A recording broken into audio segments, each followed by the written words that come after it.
Karong buntaga mga kapuso sa spotlight pakisayran ta kining kinabuhi sa usa ka professional photographer nga nakabase karon sa UAE sa Middle East mga kapuso nganong nainganyo man siya ning maong field og nasayra nato nga ubay-ubay na gid siya og mga pasidungog nga nadawat mga kapuso. Makauban ta karong buntaga award-winning photographer Sir Donel Gumiran. Good morning Sir Donel, welcome sa GMA Regional TV Live. How are you today, sir? Good morning. Mas okay naman po, sir. Okay naman dito sa Dubai. Dito ako nakabase sa Dubai ngayon. Magandang umaga po sa lahat ng nakikinig at nanonood. First up, Sir Donel, congratulations, of course, sa galing na ipinakita mo sa iba't ibang mga photography competitions worldwide, sir. Kumusta naman ang buhay na isang photographer ngayon, sir? Actually, sir, ang everyday job ko, designer po ako. So, doon ko lang kinukuha yung inspirations ko. Especially pag nandito tayo sa malayo sa pamilya natin, dapat meron tayong kinukunan na positive influences lagi natin. So, okay naman sa ito. At least survival pa rin. Last year, Sir Donel, we interviewed you as 6th placer sa World Photography Cup. This year naman, napag-alaman namin, sir, na mas, of course, mas marami pang mga sinalihan mong mga competitions. Ano ito yung mga, sir? WPC po kasi para sa Olympics Olympics po siya ng photography. Kumbaga sa ganun. So naglalaban-laban yung buong mundo. And then of course sa Philippines, meron lang representative. So pipiliin kayo kung sino yung pwedeng isali. So doon ako napunta sa reportage yung mga ganun.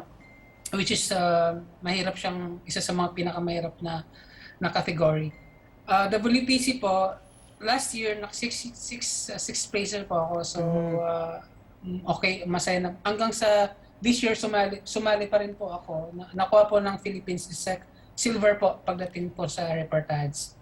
Sa WPO naman po, World Photography Organization naman po yun. Karamihan po European yan. Nakuha ko pa yung National at Regional Awards ng Philippines also.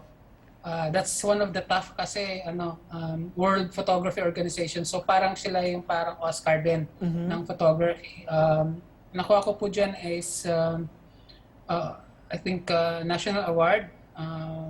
Almost 300,000, almost 400,000 entries. So maging first place ka po is isa na po yung karangalan ng bansa natin. Ano yung meron pang iba. Of the many competitions that you've joined, Sir Donel, ano yung sinalihan mo na masabi yung pinakamahirap? Ang pinakamahirap? Actually, lahat sila, sir, eh.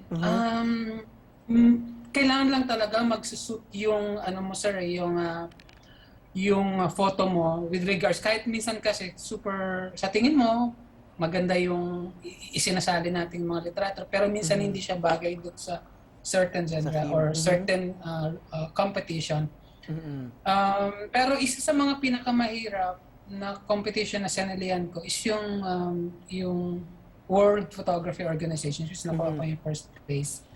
Kasi kung ratio na lang titingnan natin sa dami, almost 330,000 entries. Anong sikreto, sir, para manalo sa mga kompetisyong ito?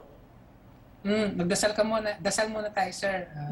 First, of course, maniwala ka na kaya mo sa sarili mo. Of course, with guidance,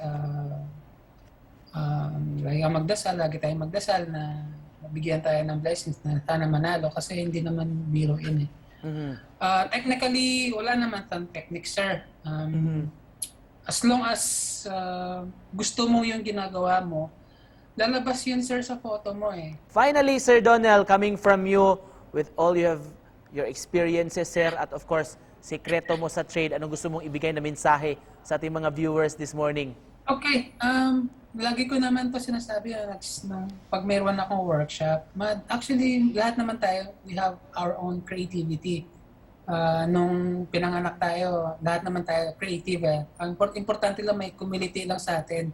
So, kung artist ka, kung photographer ka, don't focus on a very technical aspect, which is yung mga technical. Huwag na masyado mag-focus doon. Especially kung photographer ka, focus ka doon sa yung gusto mo talaga. Kasi lalabas yun, sir, eventually. Lalabas yun sa sarili mo na dapat passion siya, not parang profession. Thank you so much and congratulations, sir, sa lahat ng mga achievements mo, mga kapuso.